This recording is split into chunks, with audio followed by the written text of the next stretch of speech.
It's been just over 2 weeks since President Putin invaded Ukraine, and the war has seen possibly the most significant atrocity yet.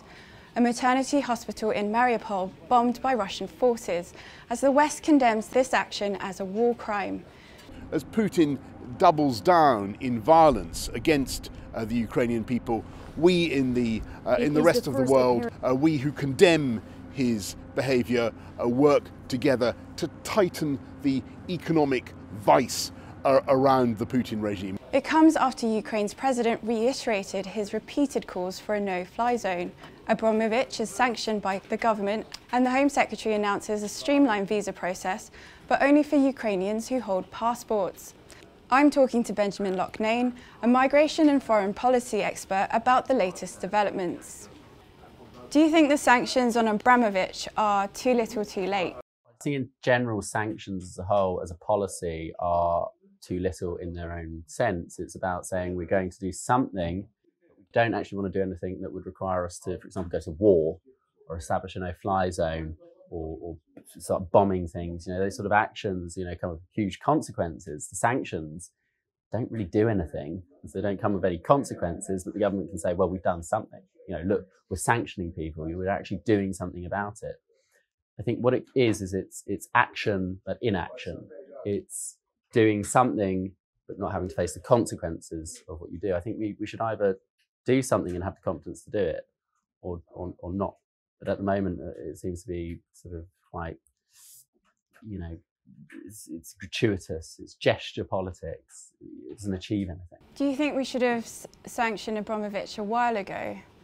Well, the thing is, you know, I'm fundamentally against the idea of doing something about due process. I think we need to have it takes time to establish whether or not he is linked to Putin, for example, or whether his assets or things like Chelsea, the football club, fundamentally sanctioning a football club, stopping them from having away fans at games, buying tickets, isn't going to turn back Putin's war machine. Putin's not looking across at the UK and seeing Chelsea's away stands half empty and going, oh, I should probably stop doing what I'm doing in Ukraine. That's not going to stop him. So there's two issues here. Do they work? And secondly, is it a good thing to establish a precedent where the government can take property or freeze assets without any due process? Could the government have done it immediately? No, there needs to be a process. You need to have a due process, you know, judicially, you need to do it properly. But the problem is I just don't think it does anything in the first place. I don't think it achieves anything. As the UK and the US are banning Russian oil, is stepping up these sanctions going a good way to de-escalate Russia? As in withdrawing from buying Russian oil. I think that's far more effective than sanctioning individuals. Stopping buying Russian gas and oil, that's economically a huge part of Russia's economy.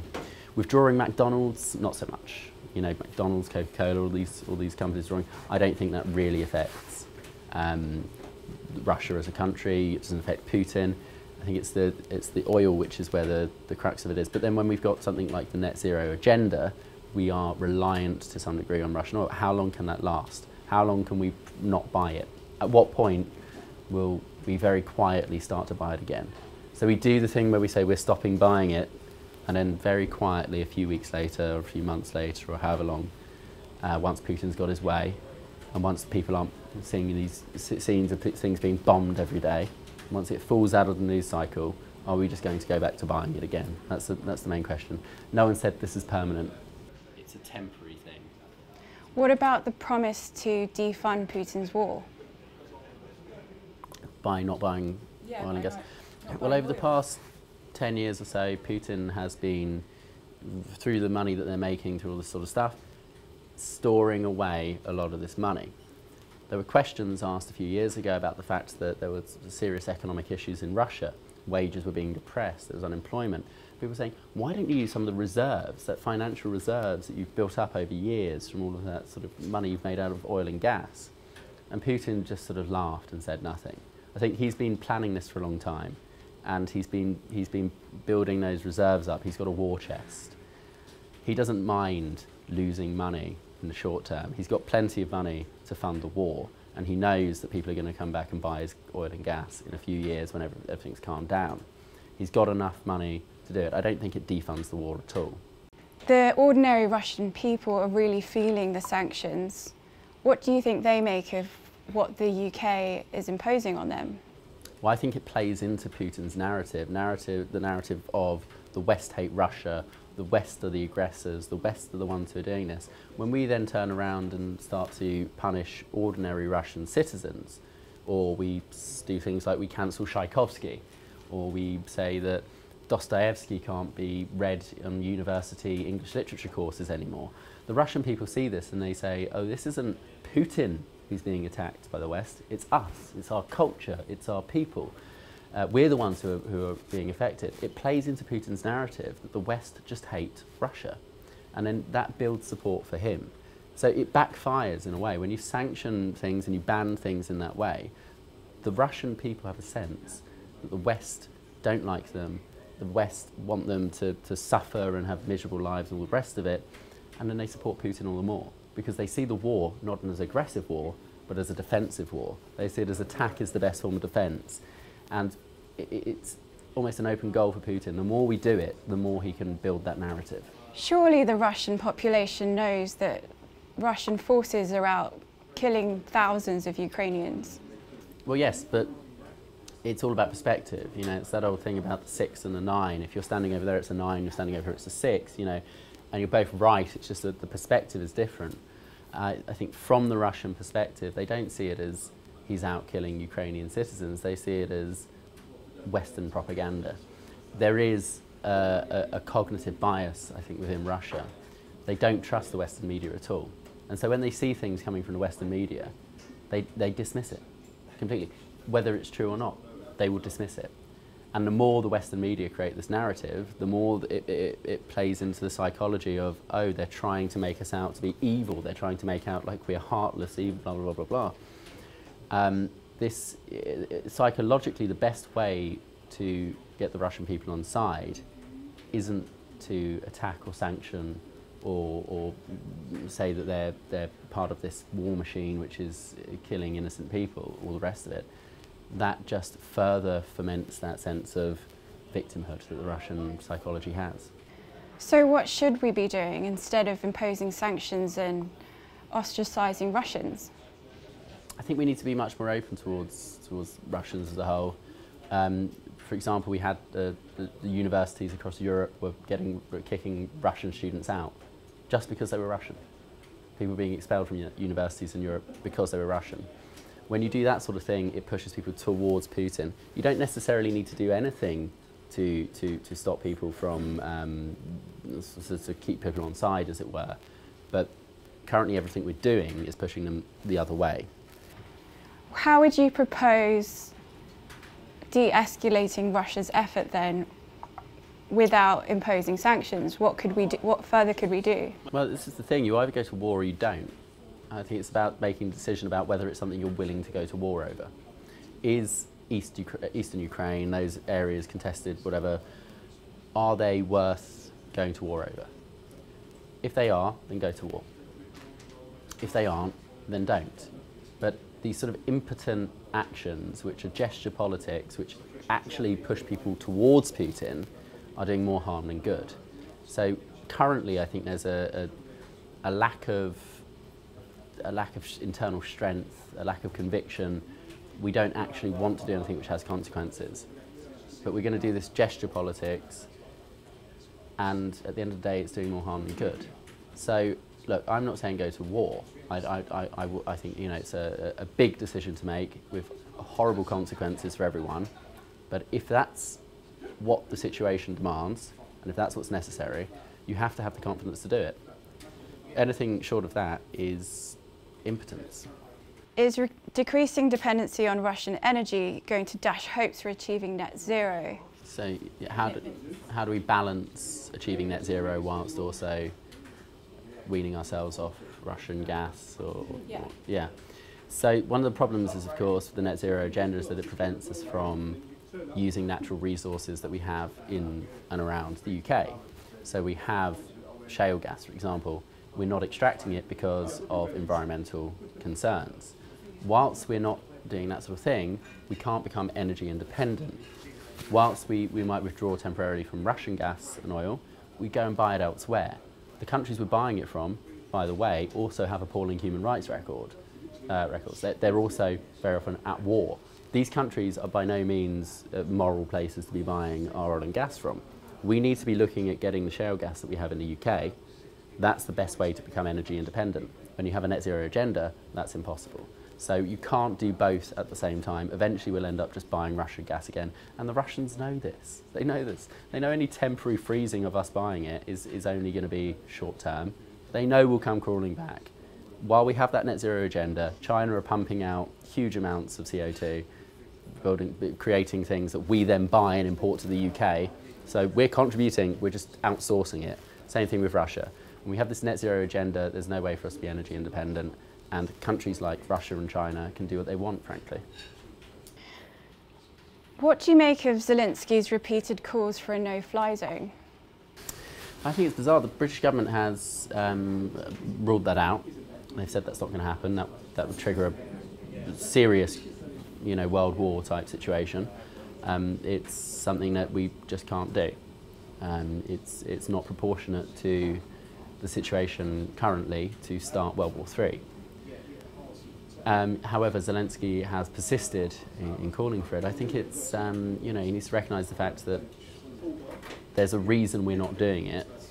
And, I think some people are quite uneasy about the fact that as well as he has performed over the past few weeks and as strong a leader and all the rest of it he's been, there is a tendency towards a sort of deification of him as, in a way which is, I think, allows him a little bit too much latitude to call for things which are disproportionate.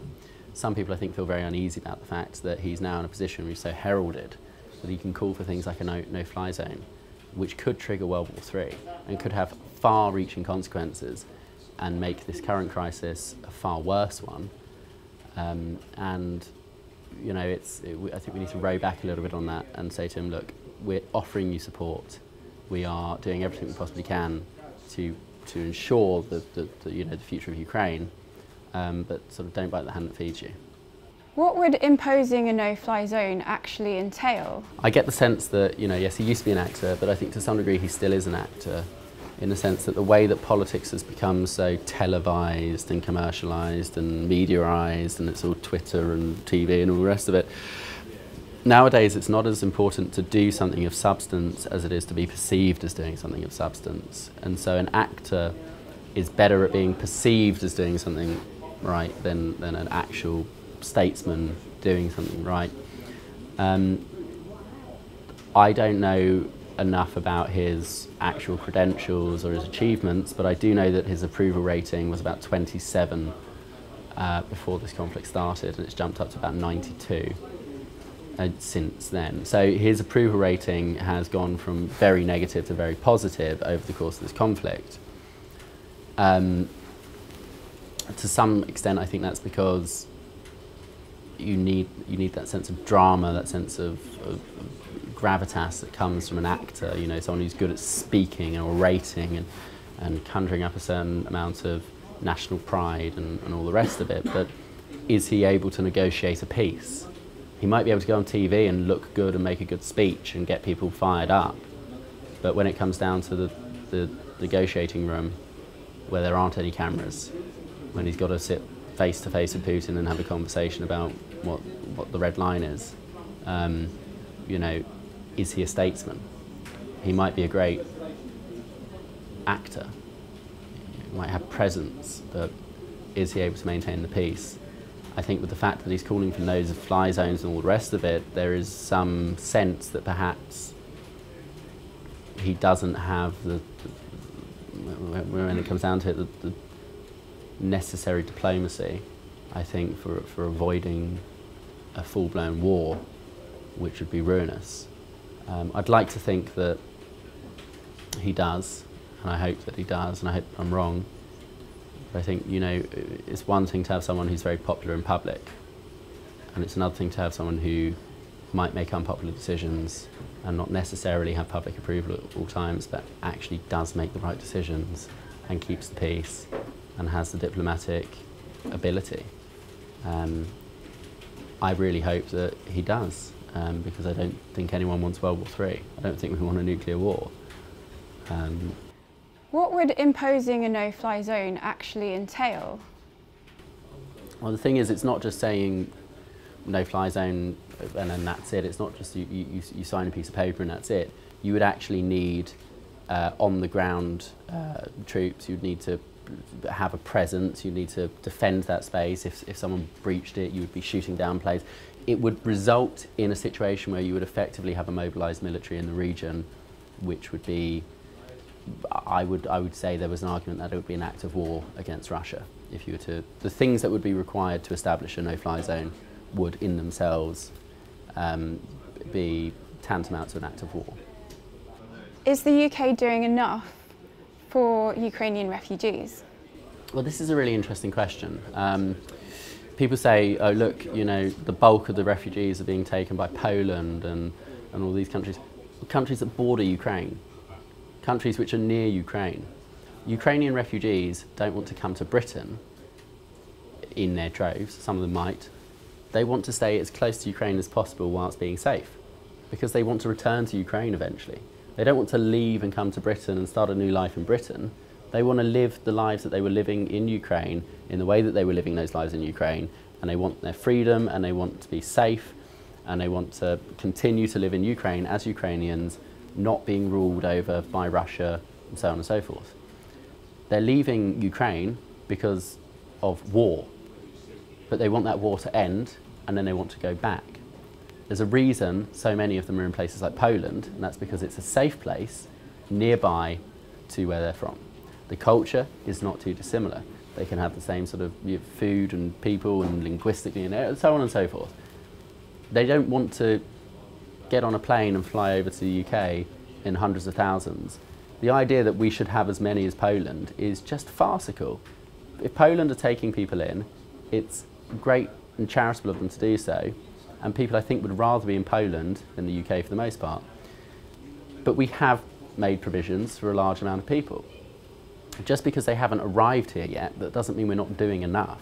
We've made provisions, we've set up a visa route, we've done everything we possibly can do, but ultimately it's not the answer. The answer is that Ukraine should remain a place for Ukrainians to live, and we shouldn't cede the ground and the territory, as it were, to Putin and say, oh, don't worry, we're going to take them all and they'll live here and you can have Ukraine.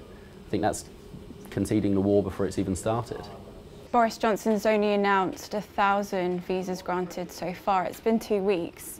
A lot of people are criticising that amount. What would you say to them? The thing is, but one of the things you find with any genuine situation with refugees is that the moment a route opens up, a lot of people try to exploit it because they see it as an easy route. So you do have to have a degree of scrutiny. You have to have a system which works and functions, and you have to make sure that genuine people who are vulnerable and in need and who should be coming here are able to come here. That's only possible if it's not being exploited by people who are taking those spaces who shouldn't be.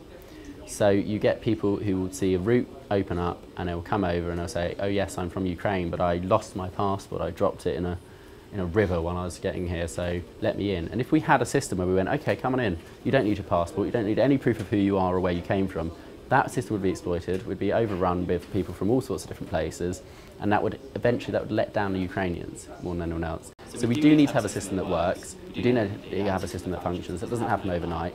The idea that just because we've only had 1,000 in the past week or so, we're somehow not doing enough is bizarre. Believe me, there'll be a lot more. We just need to, in the first place, have a system that functions. But most of these people, as I've said before, don't necessarily want to be going to Britain or wherever else. They want to be close to Ukraine, and ultimately they want to return to Ukraine. That the government could be doing to help the situation that you don't see them doing? Yes and no. I mean, we've done actually quite a lot. I think we've been very, this is probably, in the past 15 or 20 years, I don't think I've seen such a unified response across the House, every party, across the Lords, the Commons, the government, everywhere. Half the government buildings in Westminster are flying the Ukrainian flag. I mean, we are throwing the whole kit and caboodle at supporting Ukraine in every way we possibly can. The idea that we're not doing enough is, I think, somewhat farcical. I'd say that maybe it's that we're just not doing the right things. We're doing a lot of things that are gestures, that are hollow, that aren't meaningful. But then what can we do, really? Go to war? Nuke Moscow? I mean, no one wants that, you know. But the question is, yes, there's more we could do, but is it wise to do it necessarily? We need to make sure that we're doing the right amount, and we're not overdoing it to the point where we're actually creating a worse crisis. We're doing things which are an aggression against Russia in a way, or perceived as an aggression, or which plays into the Putin's narrative that the West hate Russia, and then Russians go, oh yeah, the West hate us, we've got to back Putin, he's doing what's right. You know, I think we're yes, yeah, it's very easy to criticise from the sidelines. I'd say the government are working very hard to do everything they possibly can. And you know, I've been a critic of the government sort of repeatedly, but I think in this case, you know, it's very unfair to say that they're not doing enough. I think it's, you know, a bit of a bite the hand that feeds you sort of scenario. They seem to be, from my perspective, putting every instrument of the state towards helping the Ukrainians in every way possible. Yes, there are things they could do better. Yes, there are things I would criticise. Yes, there are things that I would do differently if I was in government. But it's also very easy to criticise when you're not actually doing it, when you're not actually in government. It's a lot harder to make those decisions once you're there. And I think really anyone who suggests that the government hasn't done enough, just walk down Whitehall. You see, there's more Ukrainian flags than Union Jacks flying from those buildings. The support is absolutely there. Foreign ministers for Russia and Ukraine met in Turkey this week, but with little sign of any progress and some veiled threats. As 2.3 million refugees flee the war, the Western community is going to have to work harder and more united to get Putin to de-escalate. Valerie Browne, The Sun.